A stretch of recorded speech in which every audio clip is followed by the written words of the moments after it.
Thank you very much for taking time out of your busy schedules and braving the weather to join us today. I'm hoping that this will be a really good opportunity for some of us who maybe aren't as familiar with the Student Notes advising tool to learn a little bit more about that, and for the many people in the room who are real gurus with Student Notes, an opportunity to share a little bit about experiences with this and the different methods of advising that we use across the undergraduate schools and colleges and the different programs here at BU. Could I get a show of hands? Who in the room uses Student Notes regularly as part of their, so it's good. Anybody here who hasn't used it or is still pretty new? Okay, what program? I'm a professor in EC. Engineering? Okay, great. So thank you for coming in, and hopefully the demo will be very helpful to you, and you'll get lots of great information from your colleague advisors in the room. So I thought we'd start out by just saying, what exactly is Student Notes? And of course, I've got some notes on the PowerPoint, but I bet you can tell me too. So let's be a little interactive. We're a small group.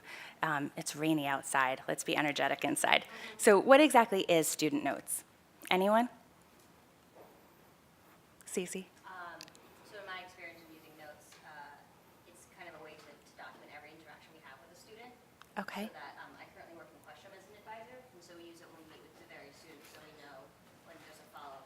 It's kind of a more holistic approach, so we know what everyone's talking about. Okay, all right. So it's a way of storing advising interaction information, right? It's electronic, so available through the internet, through the student link here at BU. Probably a little bit more friendly than our old version of notes, which I believe, my understanding is used to be paper files, maybe in some places it still is. Yep. I work in an office that still has notes that are on UIS on the mainframe. And so we mentioned that notes are electronic, so they're available through the faculty link as well as through the faculty staff link. Again, quick show of hands. Anybody use the faculty link to get to notes? Anyone? No. I think you would need to. Typically, faculty advisors who are assigned students in their department or major, I would say faculty link is the quicker, easier way to get to your students and make notes. I'm going to guess then a majority of people in the room use faculty staff link, so maybe the professional advisors. And so I think we've talked a little bit about the fact that notes are used by professional advisors. They can be used by faculty advisors. Again, that may depend on which department you're in and your school's practices, and we'll talk more about that. And they're also used by deans and certain administrators at the university. So for example, I have access to view certain advising notes for students. I work in the University Service Center, and sometimes that's helpful when we're working with a student who has a multifaceted issue. We want to be able to understand if an academic concern is coming up, how that piece sort of fits with everything else. And yes, it's great to be able to call and talk to our colleagues, but sometimes it's also nice to be able to do a little research and figure out who we should be calling for that interaction. So student notes are on the link, and the link www.bu.edu/link. I don't know about you, but when I log in to the link, I get lots of choices. Faculty link pops up, faculty staff link, the business link. So when you log in, your screen may look a little bit different, but the two ways to get to student notes would be through the faculty link or the faculty staff link. I'm going to pretend I clicked faculty link. And so you'd get a little login box, the typical BU login screen, and you'd enter your BU login and Kerberos password if you are faculty without the secure ID. So again, not every faculty advisor gets a secure ID. If you logged into the faculty staff link, it would look just a little bit different. Your login page would have a third entry option, and that's where you'd put your secure ID, the key fob number. I talked with a group of people who use notes to prepare the demo, and they said, if you can use faculty link, use it. It's a faster, quicker way to get to your student list so that you can see the notes and view the notes. Some of us, like me, I'll show you what happens when I try to go to the faculty link.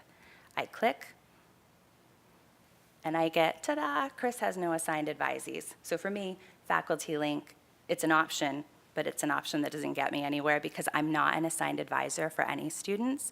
If you have assigned advisees, because you advise on a particular program or major, you're going to get a neat little list of student names that are underlined. You can click them, and then you'll be able to go right to view information about those students or enter notes about the students. I'm going to jump on ahead and show you the faculty staff link, just as a little bit more complicated. Again, you do that slightly longer login with the secure ID, and then you pick select student on the faculty staff link. And again, no assigned advisees. I would think, Courtney, how many advisees do you have? I have 40. 40, okay. Somebody else, that doesn't sound like a big list. CC and Questrom. We divide 2,500 by 6, so that's roughly less than 500. Okay, so if you used, say, faculty link to get in, if you could use that, you'd wind up with 500 students, right? That's a huge list. That might not be so helpful, I guess, if the advisee lists are divided that way. If you come through the faculty staff link, you get the option to select a student, and you need to know your advisee's ID number, or you need to be ready to do an alpha search for them using their name. So you can be prompted with either of those boxes. A word of caution as we move through the demo. We're recording the materials and we're posting them to the website, so I'm not using anything that's live, no real data. I've gone through and mocked up the screenshots and put in some sort of sample information just so that you get a taste of what the screens will look like. If anyone has questions and wants to stay after to actually do a little bit of a live view of a particular student, I'd be happy to help with that. But for the purposes of the demonstration today, we just wanted to make sure that we're being very respectful of student privacy, confidentiality. This is a student record, and so it's governed by all those applicable laws. All right, so I've given you my word of caution. I'm going to go ahead and I'm going to look up information for a student, Susie Test student, and her ID number is U11111111. So let's see what happens. So I use the U number box. I typed enter, and I've come up with the record for Susie Test student. Now, it doesn't go right to notes. Again, the link is a repository for lots of information potentially about students. You see my menus here, so there are options that you may or may not be able to click on. The one you want is, of course, the circled one over here, student notes. So if you click on that, again, after making sure Susie is the student you actually wanted, I've run through 2 scenarios, one in which Susie has no notes at all. So this is what the screen would look like if you look up a student advisee and there are no notes that exist. It's nice, it's got the handy little counter for the number of notes, and there are some other features that we'll talk about a little bit. Now I'll show you what it looks like if Susie was a student who had, actually no, let me ask first. Can you think of any reasons why a student wouldn't have notes? Do you think that's surprising or not? All right. Doris. A couple reasons could be Yep. a brand new student. Okay. So if it's an incoming freshman or incoming transfer student, they wouldn't have met with anybody yet. But generally, they haven't met with anybody yet or communicated with them yet. Okay. Cece? Any? My same suggestion. Same. Just quick show of hands. How common is it for you to look up a student for the first time, say halfway through the first semester? Would you be surprised if there are no notes, or would you expect there to be notes? So Doris expects, Courtney says expect no notes? Okay. Why do you think that might be? I just think we have a larger population of students who, through faculty advising in the departments, Yep. Some of the faculty don't know how to use notes or don't use notes. Okay. And so I see a lot of Right. our students who, report a concern or several reasons I'll look them up. Yep. And the first thing I do is see if someone has met with them. Right. So maybe I could contact that person for a conversation, and a lot of our students don't have. Yeah. I know that they have talked to someone, but it's just it's Not recorded. Doris? So we do plenty of advising with Mhm. but we don't generally put that in their student notes. Right. Instead, I'm using the freshman pay database that admissions has sent and using the Excel sheet in order to keep my notes consolidated, so Right. I know who I've talked to and who I haven't.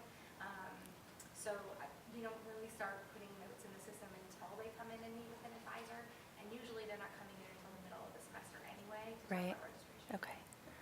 So I think that's, sorry, yes. And I was just going to say, I often find that either a student has a lot of notes or, oh, sorry. Either a student has a lot of notes or no notes. So I mean, as they go along, you see these cases where they've just needed to have a lot of different interactions. Right, okay.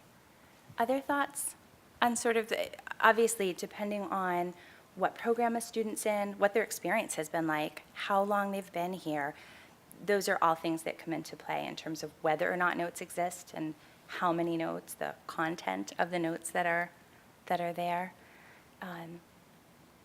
Any other? Amanda, can I ask for Kilachand? You've got students who potentially could have notes made by staff in Kilachand as well as by their, am I saying it right, by the homeschool? Yes, yes. Does that, I mean, do you have a routine of putting in notes for the students when there are interactions in Kilachand, for example, or? Yep, especially any formal interaction, anything they've made an appointment for, we definitely put notes in because we're not the homeschool especially. Typically, we're giving them some kind of advice or sending them somewhere else, and so we want the person they're going to make sure that they know what we've said, and we can give the same information. This morning, I saw someone who had just met with Cece, so it was really helpful to know. Okay, Cece said the same thing I'm going to say, Right. and then I'm going to send her back to Cece to say the same thing again. So, it's really helpful for us to be able to, because we're always referring them somewhere, to write down what we've said and who we've referred them to, so that person knows. That we're all giving the same information to Right. the student. So it sounds like it's a pretty good tool when it's used to help ensure that students have a very consistent experience. We can reinforce the good information they're getting from other areas. Any other thoughts or comments on use of notes based on the area that you work in? And I know some of you have worked in different areas, so maybe the practices are a little different. Well, I mean, I can speak to both the different areas. I previously was at CFA before question, but one thing I was going to mention is that, hello, using the notes also helps as an individual advisor to remember what you said to a student in the past. I meet with a lot of students, and sometimes I don't remember exactly what we talked about, and especially students that might be having personal issues. You can remember, oh, maybe last semester they were not so happy, and check in with them for that softer touch. Right. But in terms of, I guess, differences between when I was at CFA, it's a faculty advising, but the faculty didn't, and Beth, who is also CFA, can correct me if it's changed, that was always a struggle because faculty didn't use the notes, and so Right. we sometimes had no idea what was the interaction was. So definitely more note taking, the better. So. Okay. Any other? Yep, sure. As the person here that it's actually I never even think of that on that one before. So I'm curious to see what it looks like once you get there. But how are you supposed to, I take notes on my students, not so much what I said to them, but a little more about them, things that they tell me that I will forget unless I write it down, so I can go back and look at it. So, if they are a part of some club or, where they're coming from or what internship they had over the summer, things like that. Is that things that go into these notes if I were to use it? Yep. What do you think? Those are the kinds of things that you'd want to put in notes? Information. I mean, I think Cece mentioned that that's something that she's done. What you discussed. If a student maybe wasn't particularly happy one semester, Right, the exactly, clubs they're things like involved that in. Yep. Helps those are- me remember who they are Yeah. as a person and relate back to them Yep, when I I see them think- next time. Yep. Absolutely, Courtney. I was just going to say, I do that a lot with my I have a horrible memory. And so I do that with registration advising in terms of,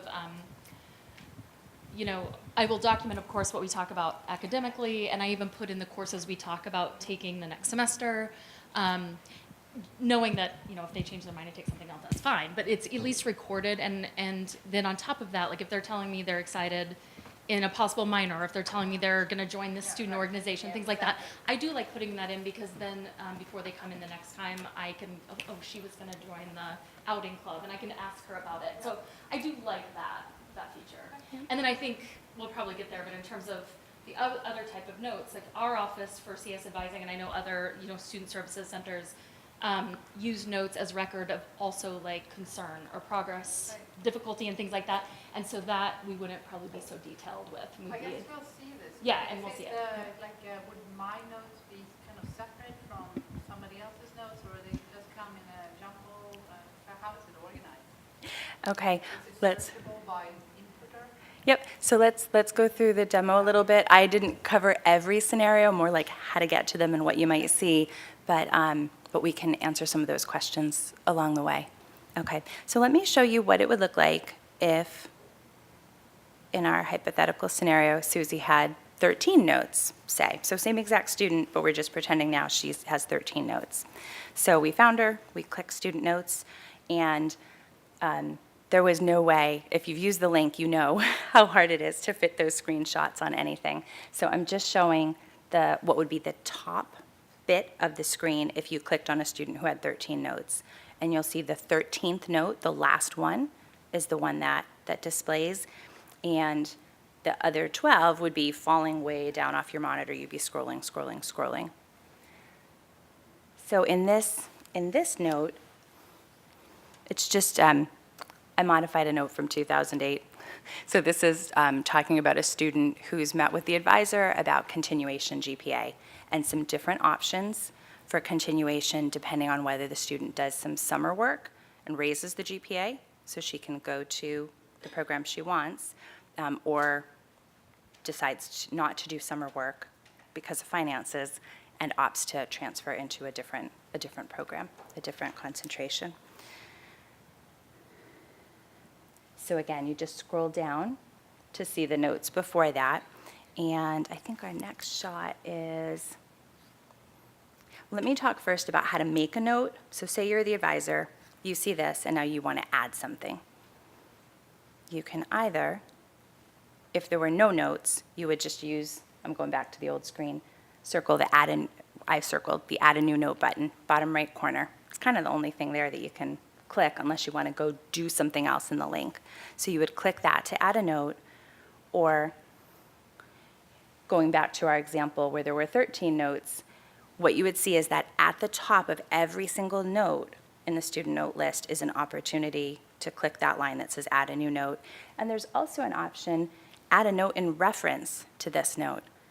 Now, I don't add notes. I read them, but I don't ever touch them because I'm not an academic advisor. I'm not in the academic area. But let me ask, do any of you use the add a note in reference to button? So Doris, you do? Yeah, for sure. So if you're in an email exchange with a student and you put their first email into your notes and then there has been more conversation since then, I'll always use add a new note in reference to this note. Okay. If there is a way that it designates it in student notes, it's very hard to see. So I haven't ever used it as a search feature to try Right. to find related notes to each other, but it just seems like cleanly note-taking that Right. if they are designed to be Okay. attached to each other, that you should be using that one instead. Okay. All right. That's awesome. I actually have used it a couple times, but it's because I actually added the wrong note for the wrong student, and I'm sure you have to be super careful. And you can't delete it. And so then I realized it right away, and I then added a new note in reference to that note and said, Ignore. no, but like, this note is not supposed to be on this student, like Right. that kind of thing, just so that someone's aware when they're reading it, like, whoops. Okay. All right. Any other comments about that use of add a note in reference to? Glenn? You cannot restrict who can see these notes, correct? Anybody who has access to this particular student can see the notes. Exactly. Yep. So I would say as a general rule of thumb, unless there's a reason to use the add a note in reference to, most people are probably going to just add a new note on top of, and it comes up in this chronological list. Is that, again, if there's a good reason for it? Cece? I had a question, Yeah. kind of off of what Glenn just mentioned. So Mhm. I know, for example, student house nurses in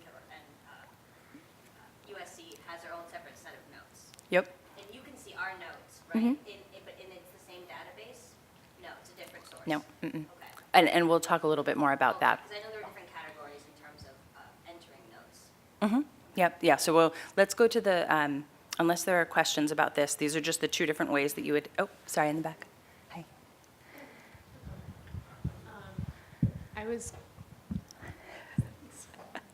I was curious about the allow student to view this note. Does that ping their email? Does that go to their student link? Yeah. And when do people usually do that? We'll get to this in a couple slides, but at the time, when the schools initially had notes on different systems, and there was a move to consolidate the notes at the undergraduate level, so that if you were an advisor, think about it, students travel from program to program, and when different schools had their own electronic notes, the student traveled, but the notes didn't travel with. So when there was a project designed to consolidate all the notes, one of the features that was looked at was the ability to sort of turn on that, make this viewable to a student, so that instead of having to email a student a summary of an advising conversation, they could see it right on their student link too. But that functionality is not, it's sort of like I don't know if they'll get to it, a phase 2 maybe, or a phase new note system sometime. But no, so that, we'll talk about it a little more, but it doesn't do anything. Students can, of course, see any note in their file. They can make a records request through the registrar's office and get a copy of any of the notes that are there, just like they could if there was a paper advising file.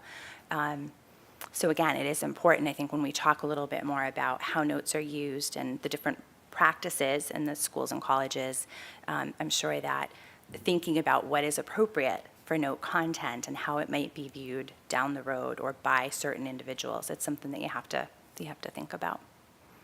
Okay, Cece. How often are students actually requesting those notes? Do they know that function is available? I don't know because I don't get the records requests. The registrar's office does. My sense from talking to the registrar is that when a student makes a request for the file, one of the first questions, under FERPA, they can get a copy of their file. One of the first questions that the registrar goes back to the student with is, what are you looking for? Tell me more specifically so that I can be sure to get you the information. Asking me for the file, a lot of the information is already on the link. Tell me what you can't see that you need, and then I know how to go search and find out whether anything else exists. And again, that's where if they say, well, I want a copy of any of my advising interactions, obviously any emails you've exchanged with the student, that's part of their own record. And you may or may not keep those email exchanges after a certain amount of time in your inbox, but if you've pasted them into notes, that's fair game. That information should be shared. But I don't think, not like frequently. Yep.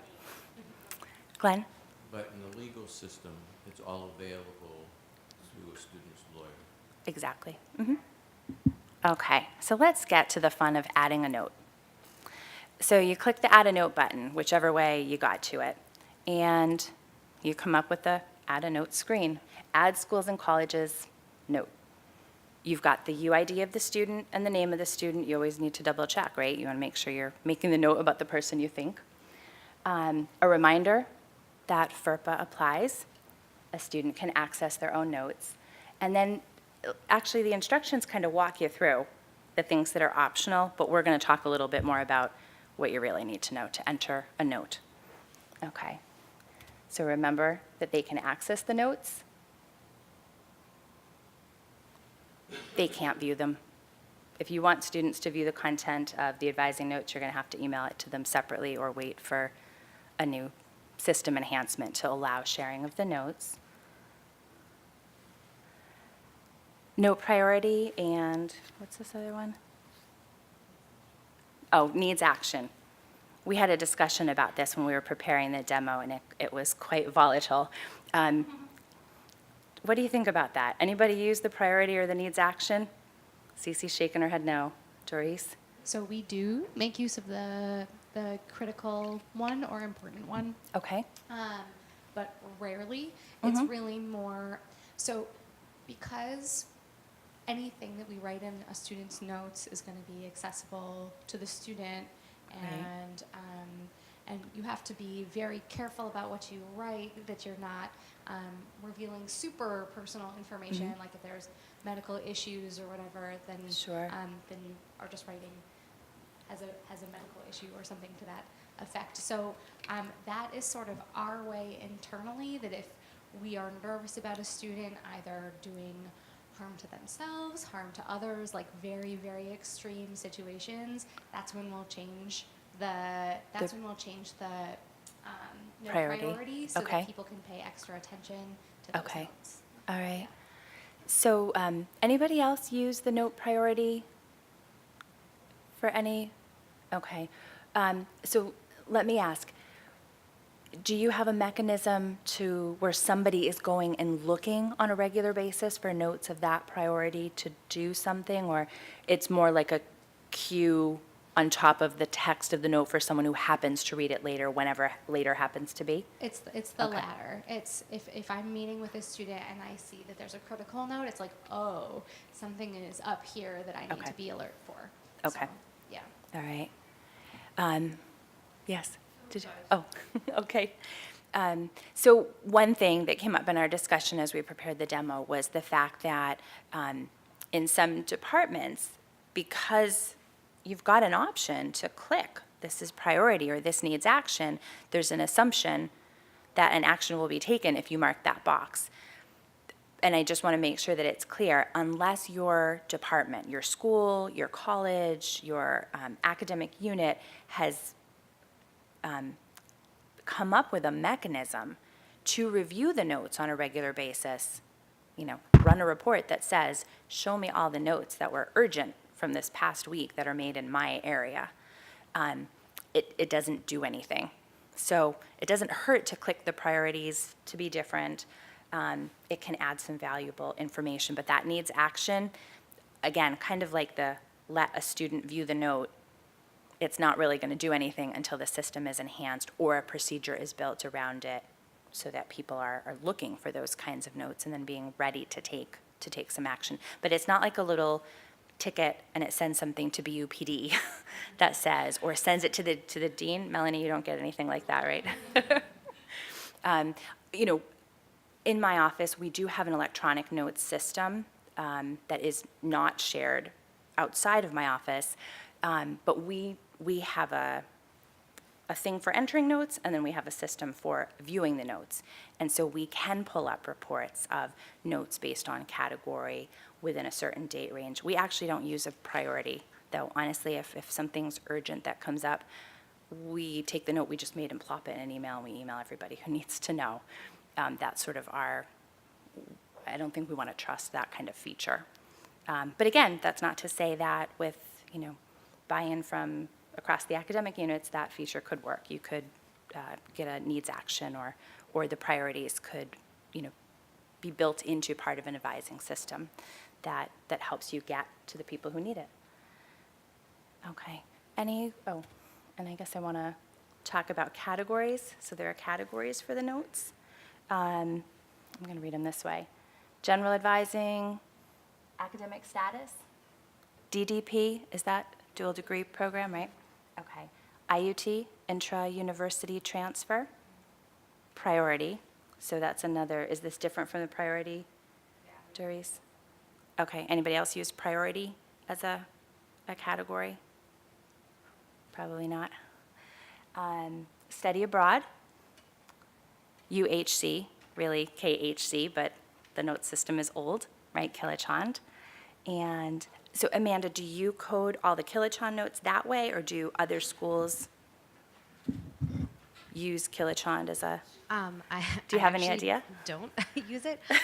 We typically just put everything in general advising because most of our conversations aren't Kilachand specific, our curriculum is pretty straightforward, so our conversations are usually about other things. So we typically put everything into general advising anyway.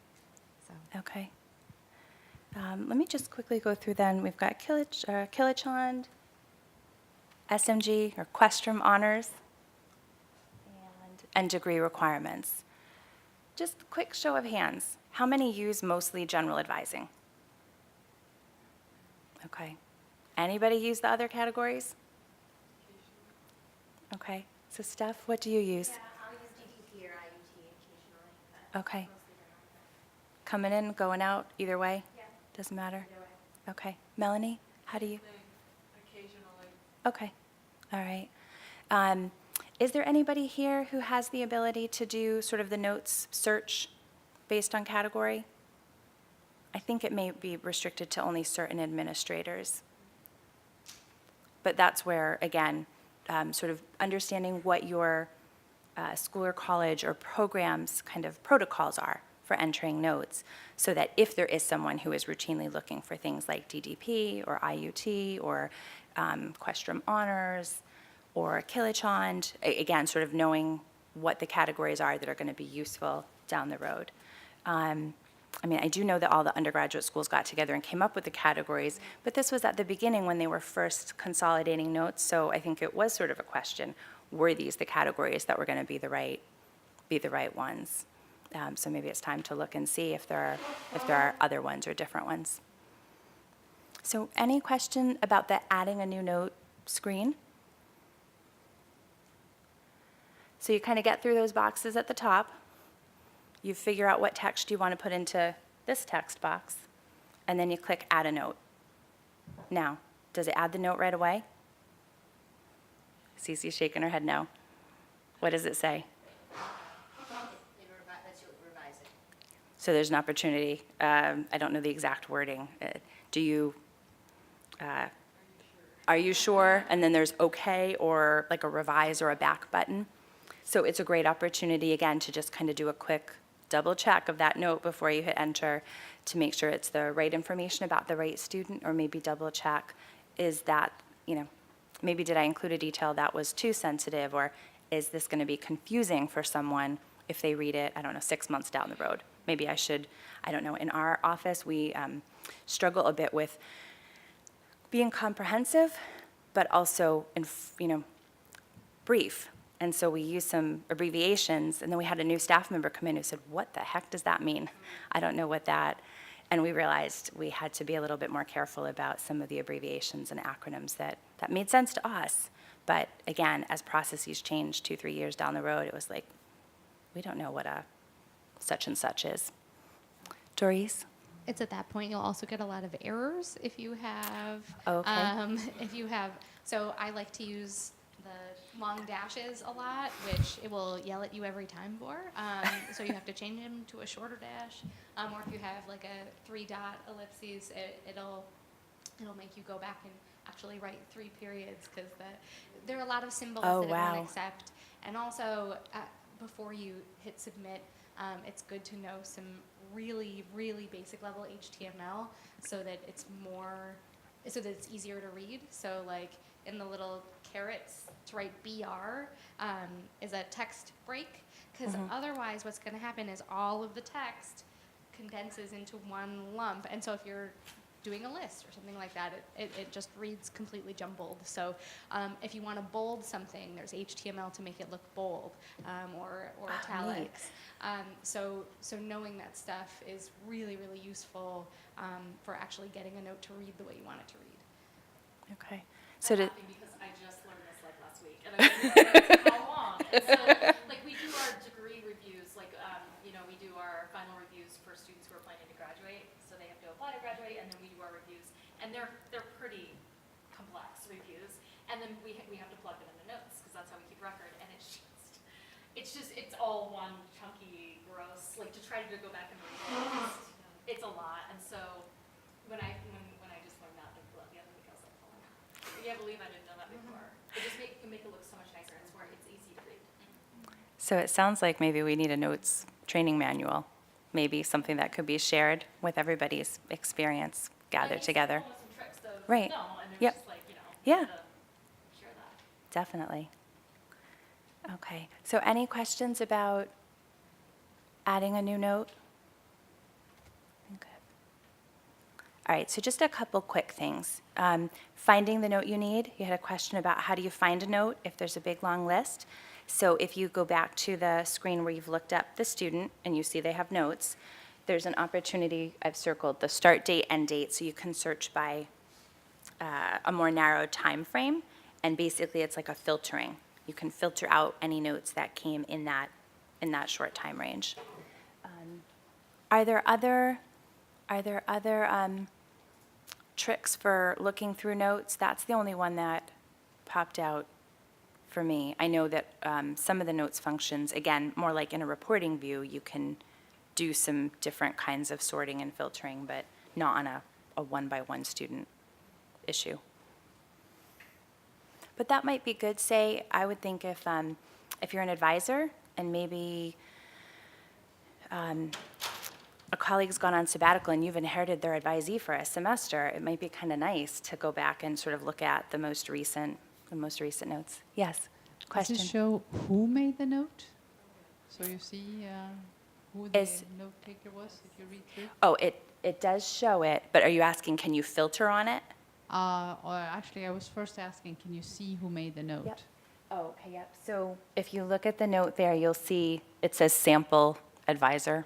Sorry, let me read the text. I see. Okay, thank you. Yep. So again, that actually, I adapted this. It had a name. So if I made the note, it would say Chris Gilchrist Minicides, comma, University Service Center. I don't remember actually if the way you make the note is tied to your BU login, so I'm not sure. It seems to me when I've looked at notes that as people change positions, their position updates. So sometimes you will see people like Cece making notes, and it's like, why is Cece making a note for that student, but she's in Questrom? Oh, because before it was for fine arts. So it just sometimes it looks a little bit funny if you've got a professional advisor, for example, who is changing rules. But I don't know a way to filter based on, not within the individual student view. Anybody else know any tips or tricks, Cece? Control you. find. What? Just control find, like with the web browser. Oh, okay. Is just a way to search if there's a specific a person that's spoken to a student you want to find. That's not necessarily It's a a notes keyword, hack. too. Yeah. So really, if you're want to get through a page of notes, Control Find, Control F. Yeah. Oh, that's a great one. What? Yeah. So you can tell I don't generally use the notes version, the web version. I use the other one. Okay. So let's just want to keep in mind that Student Notes is not the only note system in town. So there are different electronic note system, and if you noticed, I was puzzled by this little box, note category. It's like, what the heck is that? Right, when we already have these categories.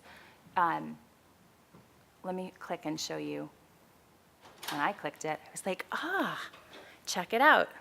Lots of other areas use student notes. I just don't have access to them. Anybody here have access to any of those? No. I have a question, though, and this was my earlier one. So I know that I can't see the other departments, but can, for example, Res Life or ISSO see our notes? No. Nope. Unless they've been granted access. I know that I only recently got access to student notes for the University Service Center staff, and we didn't make that request until after I was part of a meeting with all the undergraduate areas represented and said, would this make sense? Would it help with our referrals of students, working together to support students that we could see these? If we agreed, we're not going to be making notes. We just want to more use it to sort of hone in on who has a student worked with, and that way, if we want to follow up with them, we can. I don't know that ISSO or any of the other areas have asked for that kind of access. I kind of doubt it. Again, just as undergraduate student notes were consolidated into a system, there was talk for consolidating all the notes at the university level that pertain to a student into some kind of single system with appropriate security built in so that only the people who were allowed to see certain types of notes could. It sure would be nice. But at least it's nice that if we ever get to a point where notes can be consolidated, these are offices that are on the same kind of note system as the academic areas. My office is not. Ours is a different a different system, a little bit older, financial aid, admissions, they have notes, but again, very, very old systems on the mainframe, nothing like, they don't work at all like this. So trying to make them compatible would be pretty tricky. But I don't know. I thought it would be interesting to at least see, like, why are there those categories? And I believe if you are someone who is a notes administrator, so again, a couple designated people who can look at notes, maybe do some of that reporting stuff, I noticed that they pulled up a student who I thought had they had no school or college notes, and yet the student said, there's 22 notes. I thought, how the heck can that be? I don't have 22 notes on the student in my system. I thought maybe it was peeking over there somehow. It's the other areas that had notes about that particular student. So again, you don't even see them here because you don't have access, but there is this other view where at a global level, it is counting how many notes from all these areas a particular student has. Anybody familiar with Questrom, the graduate areas system? I mean, it looks like they're using notes. I honestly don't know because I don't have access to those. No? Okay. So I thought if there aren't questions, I would invite Melanie Mathias from Sargent to talk just a little bit about how Sargent uses notes. Share some of your wisdom and experience. So my primary objective in Notes in Sargent is to get the faculty to use them. And one of the things that we really would love to see is every single meeting documented, even if it's a rudimentary description like, I met with so-and-so on this date to do this or that. And you know, he, she will register for X, Y, and Z courses. And we also discussed, you know, Q, R, and S. That would be just heaven in my view, because one thing that occasionally happens to me is that a parent will complain to the dean, and the dean will say, the parent has told me that the student has never met with a single academic advisor. And so when you can go to the notes system and show that study documentation, that's just a huge, huge help. And the other major advantage, in my view, is the communication across units. So across different programs and departments, but with athletics, across you know, schools and colleges on campus, with our current IUT traffic, it's just super helpful to see you know, what somebody has in mind. So it's not the Sargent Academic Services Center folks that I'm constantly exhorting and supporting. It's really the faculty and trying to get their assistance. So you know, a lot of them are quite spooked by the concept of this records request and the potential for notes to be subpoenaed. And you know, that's an actual worry. And so, and I get that. But you know, I think just a few basic guidelines would help. And so we've actually written these down in our advisor manual. So if you could bear with me, I'll just tell you a few of the things that we highlight.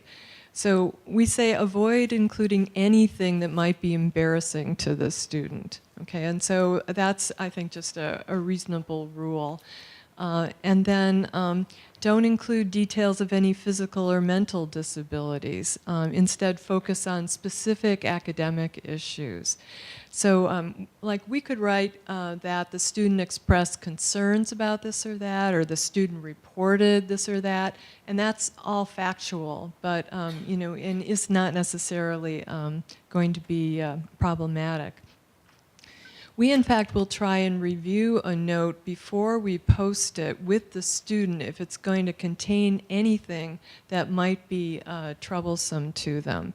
And so you can ask their permission, you know, if they, you know, if it's okay to talk about a referral to the Office of Disability Services or Student Health Services or SARP or the Danielson Institute, any of those things. Typically, if we refer to the Educational Resource Center or the Center for Career Development, that's okay without their explicit permission.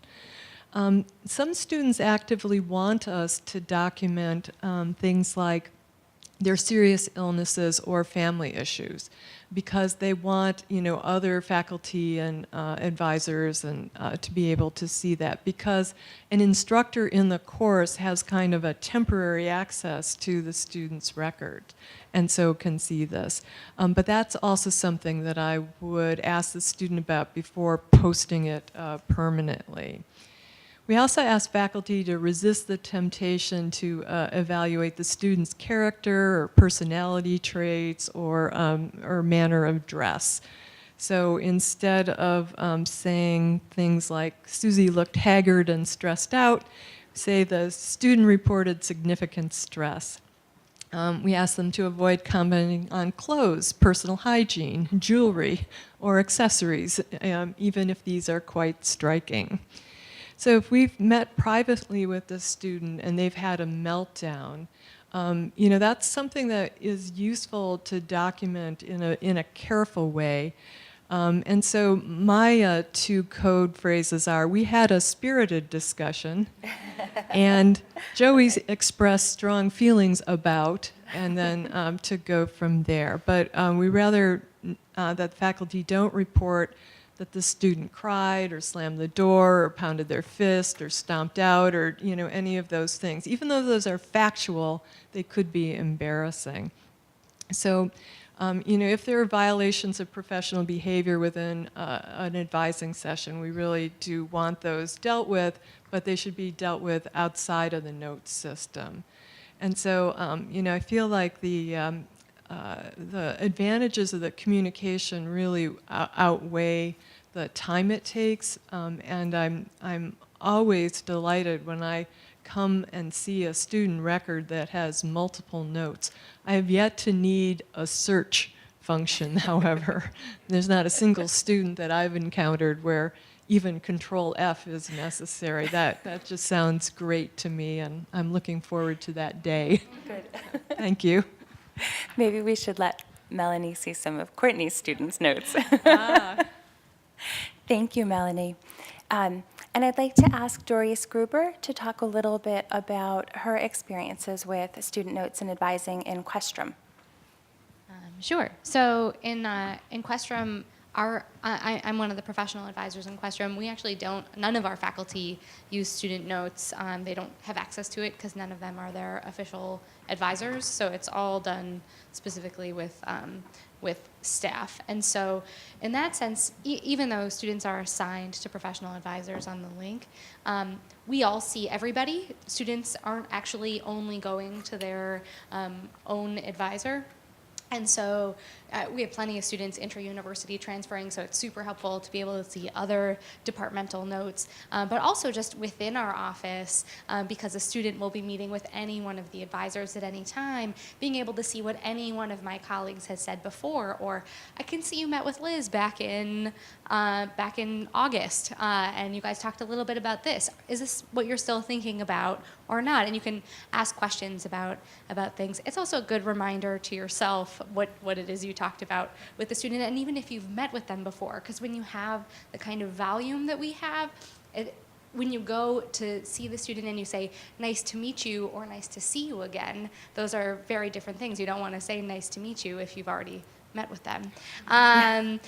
Along the same lines, one of the things that we really try to be active about is we have a lot of international students, and we don't all know how to pronounce all of their names, and many of them have other names that they prefer to go by. So we're very active in trying to write goes by X name or name pronounced, and the way that the name is pronounced, so that every time I meet with them, I'm not saying their name incorrectly every time if they've already taught me. And I found that to be very useful across the board, that if someone's coming from CAS and their name is a 4-syllable Chinese name and they prefer to go by Robin, then I can call them up as Robin instead of by their Chinese name, and then they're like, oh, all right, these people know what they're doing. So that's kind of, we've talked a little bit about other general best practices. I think Melanie did a great job of summarizing many of our guidelines as well of what to say and what not to say,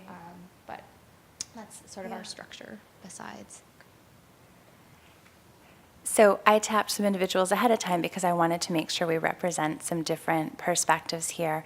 Are there others who want to talk a little bit about how you use notes or your experience using notes? Glenn?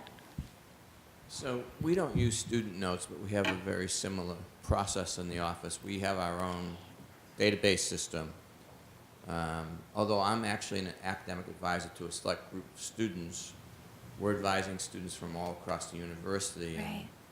And the 75 or so students who are my advisees are, you know, a tiny, tiny percent of the students we see with over 3,000 appointments a year in the office. I have a little different perspective from some of the best practices that have been discussed, and I understand the concept of the possibility of notes being subpoenaed, and have come fairly close to having that happen a few times now, and have a case right now where that might happen. But the notes can also be very protective. So, for example, I don't necessarily shy away from putting into our notes that I've made a referral for a student. That could be potentially protective of me, in fact, that I did so. I do put down in my notes, if it's a teary-eyed, as I say, conversation, because it's very important for me to know when I next meet with that student that he or she has responded to one of us, or to me in particular, in that manner. So that's really important for me to actually see that, and to respond with that sensitivity the next time I see the student, and make sure that things are okay. So I think the one thing that we never ever put in any of our notes is anything that could be potentially inflammatory. Right. You know, opinions are occasionally leaking into our notes about students seemed stressed, but generally nothing inflammatory. Right. And nothing overly specific about health-related things, though we might mention a health-related issue, not very many specifics about it. Right. Again, mostly for privacy reasons. But this is a closed system that only we in the office, the pre-professional advising office, in fact, only the pre-health advisors have access to these notes. But if a student sues the university for access to the student file, that's not the official student file through the registrar's office. It includes my files. Right. Assuming the university knows that they exist, with most of the time they wouldn't. But in fact, you know, I've been threatened with that numerous times in the 20 years or so in the office. It has not come to fruition, but I've been threatened with it by lawyers.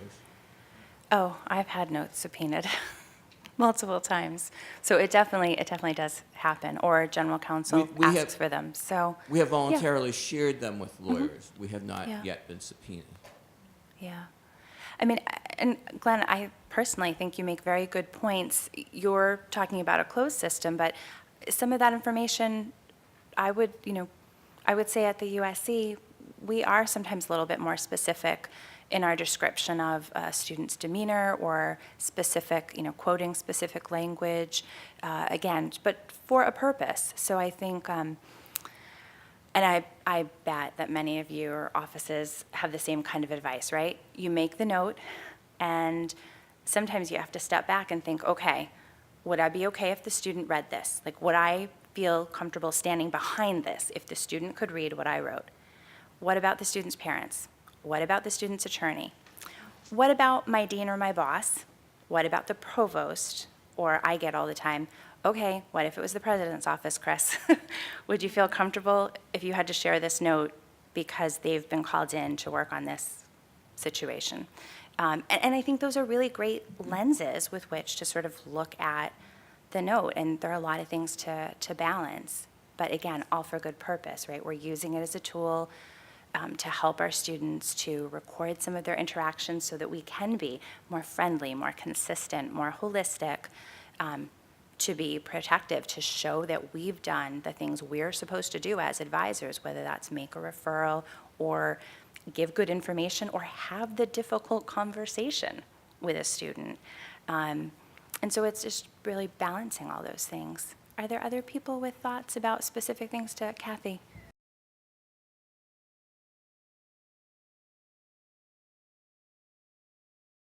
We're here from Metropolitan, which is the undergraduate evening program. So in general, we're working with adults, raising families, working full-time, definitely going to part-time in the evening. Yeah. So we have to be especially sensitive, too, in terms of the term. So, for example, when I have a single mom tell me she's going to have a second baby, you know, I'll use the term medical issues versus going into the details like that.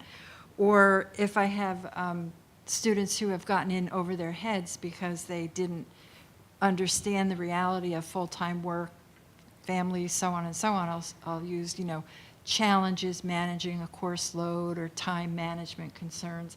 And that'll tip off the other advisors that we know that, you know, we've talked to the student about this, because surely, you know, that might be somebody who ends up dropping the third course, you know, before or when a W is recorded.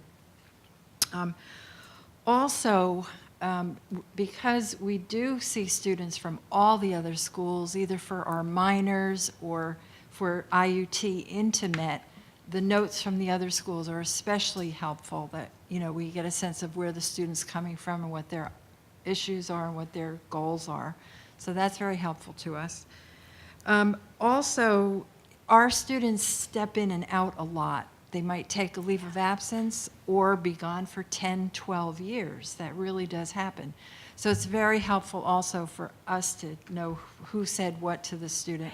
And we also all advise for all the programs. So, you know, though I might have seen a student 10 times and I'm not available that day, they see maybe Katie, who really doesn't have the history that I have with the student. So the notes are very helpful there too. And then the last comment is recording the facts. Student was informed, so that we're not coming back and dealing with the word misadvised, because that happens a lot too. And especially with busy adults away, gone for a semester, leave of absence.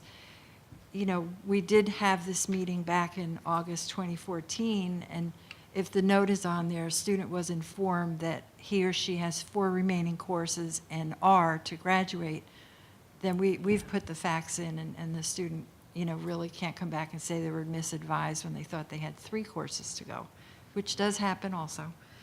And again, just with all the terminology, I think we're all astute enough to know those certain terms, medical issues or challenges, is going to be a trigger for us to be especially sensitive to what they might be coming in the office with.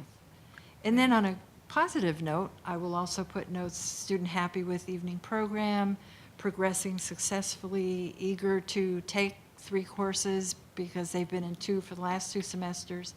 So it's just a really good way for us all to be able to interact with students, especially with an adult population.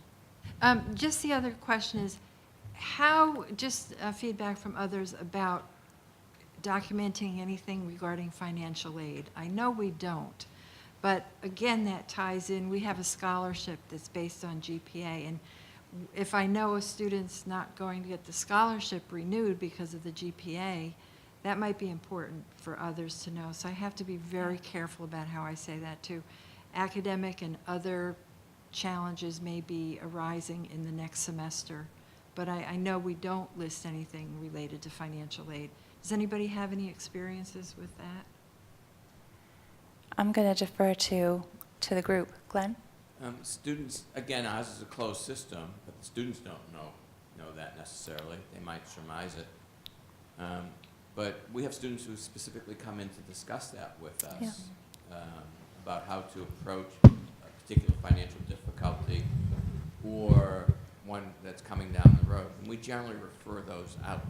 We don't give financial assistance advice, but we would note now in notes that the student came in to discuss that and that we referred them out, because again, we're documenting the fact that we made that referral. Right, yeah.